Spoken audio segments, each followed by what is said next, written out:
안녕하십니까. 김군의 마음TV 김원장입니다. 오늘은 발에 대해서 그 영적인 의미를 함께 생각해 보려고 합니다.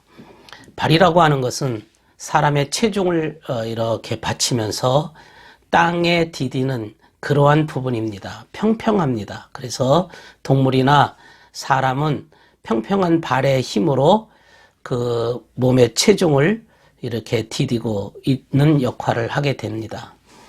또 발은 이곳저곳을 다니면서 이렇게 땅과 접촉하기 때문에 먼지도 묻고 흙도 묻는 그런 부분입니다. 성경에는 이 발에 대한 부분에 대해서 영적인 의미가 발은 세속과 접촉하기 때문에 세상 문화와 접촉하기 때문에 그 세상 문화와 접촉하는 생각, 세상 문화와 접촉하는 애정, 세상 문화와 접촉하는 행동을 이렇게 발을 항상 깨끗하게 해야 된다고 하는 것을 우리에게 교훈적으로 말씀하고 있습니다. 주님께서도 유월절 만찬 중에 식사하시다 말고 일어서셨습니다. 그리고 대야에 물을 떠서는 제자들의 발을 한 명 한 명 씻어내셨습니다. 그리고 허리에 두르신 수건으로 제자들의 발을 닦으셨습니다. 대야에 이렇게 물을 이렇게 가득 부었다고 하는 것, 그리고 제자들의 발을 씻었다고 하는 것은 물은 그 진리를 의미합니다. 진리를 의미하기 때문에 진리의 본체가 되신 예수께서 그 물을 가지고 진리를 가지고 세속과 접촉하는 이기심, 정욕, 그 욕심, 이러한 더러운 것들을 이렇게 깨끗하게 씻어내는 것입니다. 발을 씻기신다고 하는 것은 무엇을 의미하는 걸까요? 발이라고 하는 것은 마음의 세계로 보면 가장 외적인 부분입니다. 세속과 접촉하는 가장 바깥 부분입니다. 육적이고 세상적인 마음을 의미합니다. 이것을 더러운 부분을 근절해야 된다. 깨끗이 씻어내야 된다. 이런 것들은 제거되어야 된다. 그런 뜻으로 주님께서도 대야에 물을 담으시고 제자들의 발을 이렇게 씻어내셨던 것입니다. 제자들의 발을 씻고 있는데 시몬 베드로는 주님께서 제 발을 씻으시렵니까? 그러면서 사양을 했습니다. 어떤 면에서는 자신의 그 더럽고 비천한 발을 주님 앞에 내놓고 주님이 씻어준다고 하는 것이 너무나 뻔뻔하게 여겨서 겸손하게 사양했던 것으로 보이기도 하지만은, 그러나 한편에서는 깊은 내면적으로 보면 이것은 아직도 베드로의 마음속에 불완전한 믿음을 표현하고 있음을 말씀하고 있습니다. 이런 베드로의 사양하는 그러한 자세에 대해서 주님께서 말씀하시기를, 너는 내가 왜 이렇게 하는지 지금은 모르지만 나중에는 알게 될 것이라. 나중에는 알게 될 것이다. 이것은 섭리를 의미합니다. 지금 당장에는 내가 무슨 뜻인지, 내가 왜 이렇게 하는지를 모르지만은 시간이 지나면서 경험되어지고 하나하나 깨달아지면서 그것이 나중에는 그것을, 그 의미를 알게 될 것이라 이렇게 말씀했습니다. 그 이유는 주님의 행동에 대해서 베드로가 무지했다는 사실입니다. 그러나 그 행동의 결과에 대해서는 언젠가 반드시 알게 되는 것이고, 이 부분이, 제자들의 발을 씻는 이 부분이 너무나도 절실하고 얼마나 중요한 부분인지를 그가 아직은 직감하지 못했다는 사실입니다. 그러면서 주님께서는 말씀하십니다. 내가 너를 씻어주지 아니하면 너는 이제 나와는 아무 상관이 없게 된다. 어떻게 보면 아주 심각한 경고의 말씀입니다. 이 단호한 말씀에 대해서 주님의 말씀에 대해서 이 베드로는 깜짝 놀랐겠죠.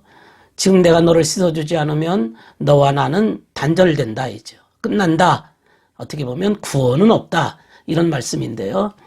그러니까 이제 베드로는 그러면 제 발뿐 아니라 손과 머리까지도 씻어달라 이렇게 간청을 합니다. 이 얘기는 주님과 관계가 된다는 것은, 주님과 상관이 있는 것은 뭐든지 하겠습니다 라고 하는 제자들의 고백이기도 합니다. 노력하겠습니다. 제자들의 진지한 마음이었습니다. 그러나 주님께서 또 말씀하시기를 너희는 이미 온몸이 깨끗하니 발만 씻으면 그만이라 또 말씀하셨습니다. 이 말은 뭐냐면 하는 것은 외적인 면을 깨끗하게 하는 작업입니다. 그리고 몸과 머리라고 하는 것은 내면 세계를 의미하기 때문에 내면 세계는 주님을 따라다니면서 이미 많은 부분이 깨끗하게 되어졌다. 그러나 외적인 부분이 깨끗하게 되어지면 서로 내면과 외부와 일치되는 것이다. 이렇게 말씀하는 겁니다. 베드로를 위시한 여러 제자들은 이런 면을 다 통과했습니다. 그러나 한 사람만이 통과하지 못했는데 가룟 유다였습니다. 그래서 주님께서도 모두가 다 깨끗한 것은 아니라 이렇게 말씀하셨거든요. 가룟 유다는 발을 씻지 않았습니다. 발을 씻을 기회가 있었습니다. 어쩌면 가룟 유다에게는 마지막 시험이었습니다. 그러나 그는 인간적인 이기심의 제물이 되어서 결국에는 악의 제물이 돼버리고 말았습니다.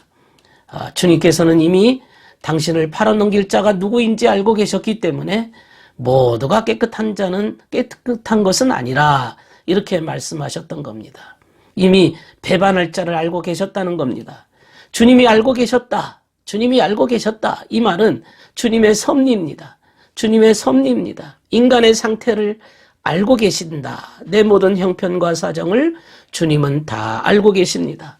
그것은 선한 자뿐만 아니라 악한 자도 다 알고 계십니다. 주님의 불꽃 같은 눈은 인간의 모든 형편과 사정, 그의 선과 악을 다 보고 계십니다. 어쩌면 지금 저 악이 활동하는 것을 내버려 두는 것은 아마도 더 큰 악령이 접근하지 못하도록 현재의 악을 예방하기 위해서, 더 큰 악을 예방하기 위해서 지금 허용되는 것뿐입니다. 그에게는 그게 최선입니다. 주님의 섭리 우리는 알 수가 없으나 주님께서는 모든 것이 합력하여 우리를 선한 길로 인도하시고 항상 우리를 이끌어 주십니다. 우리는 이 주님께서 그 다 제자들의 발을 씻어주시고 난 다음에 내가 너희에게 했던 것이 무엇인지 아느냐 이렇게 질문하셨습니다. 무엇인지 아느냐, 내가 너희에게 이렇게 한 것이 너희는 무엇을 의미하는지 알고 있느냐, 그 영적인 의미를 알고 있느냐, 주님이 발을 씻으신 행동 그것을 말씀하시는데 제자들은 그 의미를 처음에는 몰랐습니다. 이 주님의 행동은 이것은 제사장이 말이죠. 제사장이 제사를 지낼 때 그 잿더미, 재를 제거하는 모습과 너무나도 흡사합니다. 제사장들은 보통의 옷을 입고 있다가 이 잿더미, 더러운 거죠. 이거 없애버려야 되기 위해서는 옷을 벗고 모시 옷을 입습니다. 모시 옷을 입고서는 그 재를 다 제거하고 난 다음에 다시 정상적인 옷을 갈아입습니다. 주님도 제자들의 발에 더러운 것을 제거했을 때에 수건을 두르시고 하시는 것, 이런 행동이 제사장의 행동과 너무나도 유사합니다. 주님께서는 제자들에게 이 무슨 의미인지 알고 있느냐 하시면서 주님은 주이며 스승인 내가 너희의 발을 씻어주었으니 너희도 서로 발을 씻어주어야 한다. 이렇게 그들에게 말씀하시고 계신 겁니다. 우리의 최고의 주님이 되신 그분이 우리의 최고의 진리가 되신 그분으로 모시고 있는데 그분이 하신 것, 그 주님이 하신 모든 것에서 우리도 그분을 따라서 본받아야 되는 겁니다. 그러면 우리도 주님이 하신 이 일을 본받기 위해서는 어떻게 해야 될까요? 그것은 먼저 제자들이 낮은 자리에, 주님께서 낮은 자리에 임하신 것처럼 우리도 역시 낮은 영역에 내려가야 됩니다. 제자들은 깨끗해진 마음만큼 인간의 가장 낮은 수준까지 내려가서 그것을 깨끗하게 함으로 인해서 전체가 깨끗해진다는 원리를 배운 것입니다. 너희가 이제 알았으니 실천하면 복이 있을 것이라. 실천하면 복이 있을 것이다. 실천하는 자가 복이 있는 겁니다. 이것이 행복으로 가는 길이고 영원한 삶으로 나아가는 지식입니다. 그렇기 때문에 참으로 필요한 것입니다. 올바른 지식 없이 올바른 행동은 있을 수가 없지요. 우리가 아는 대로 행동해야 되는 겁니다. 그러기 위해서는 주님을 본받아야 되는 겁니다. 가룟 유다는 그렇지 못했습니다. 가룟 유다는 주님께서 이 만찬자리에서 그런 말씀을 하셨습니다. 나와 함께 빵을 먹는 자가 나에게 발꿈치를 들었다 한 성경의 말씀이 이루어질 것이라. 무서운 말씀입니다. 지금 나와 함께 빵을 먹는 그 자가 나에게, 주님에게 발꿈치를 들었다. 발꿈치를 들었다. 이 말은 인간 본성의 가장 낮은 원리, 육신적인 원리, 세속적인 원리를 발꿈치를 들었다 이거죠. 그런 원리를 가지고 주님 앞에 서 있었던 겁니다. 그런 원리는 어떤 원리냐? 마치 주님이 십자가에 달리시기 전에 그 사람들로부터 넘겨져서 침뱉고 희롱당하고 뺨을 맞고 결국에는 십자가의 죽음에 처하게 된 상태. 이게 바로 주님께 발꿈치를 들어서 올려진 상태입니다. 부패한 원리죠. 죄악된 원리입니다. 정말 이 부패한 원리를 가지고 주님 앞에 발꿈치를 든다라고 하는 작업. 그도 역시 빵을 먹었습니다. 나와 함께 빵을 먹는 자, 이게 천국의 빵을 먹은 거죠. 천국의 빵을 먹었음에도 불구하고 주님께 등을 돌렸던 겁니다. 주님의 빵을 무가치하게 먹은 거죠. 주님의 빵이라고 하는 것은 선을 의미한 것인데, 선의 원리를 의미하는 것인데, 이 선의 원리를 먹는 자가 그의 발꿈치를 들어 올렸습니다. 이 말이 신성에 대항한 것이지요. 육신적인 원리를 가지고 신성에 대항한 것입니다. 성경에는 손이나 발이 죄를 짓게 하거든 그걸 어떻게 하라 그랬습니까? 찍어 던져버려라. 마태복음 18장 8절의 말씀입니다. 손과 발이 죄를 짓게 하거든 찍어서 던져버려라. 이런 얘기가 무슨 말씀입니까? 부정의 원리죠. 자기를 부인해라 이거죠. 범죄할 경우에 잘라버려야 된다고 하는 것은 영적인 원리에 반대되는, 주님의 말씀, 신성한 원리에 반대되는 그러한 육신적, 자연적 원리를 가지고서는 그것을 잘라버려야 된다 이거죠. 제거되어야 된다 이런 뜻입니다. 또 모세에게 네 발의 신을 벗으라. 출애굽기 3장 5절에 말씀하셨습니다. 네 발의 신을 벗으라. 네 발의 신을 벗으라. 자연적이고 외적이고 세속적인 것들은 제거되어야 된다 이거죠. 제거되어야 된다 이거죠. 영적인 원리에 들어가고자 한다면, 진정 하늘나라의 백성으로 살기를 원한다면, 하늘나라에 속한 자가 되기를 원한다면, 육신적이고 세속적이고 자연적인 먼지 묻고 때 묻은 것들이 제거되어야 된다. 그래서 아론과 그 아들들도 출애굽기 30장 19절에 보면 수족을 씻었습니다. 손과 발을 씻어내는 겁니다. 계속 손과 발을 씻는다고 하는 것은 모든 것을 깨끗하게 만든다는 작업이죠. 이 발이라고 하는 것이 우리가 정말 하나님 앞에서 살 때에 나도 모르게 가장 외적인 부분이 더러워질 때가 있습니다.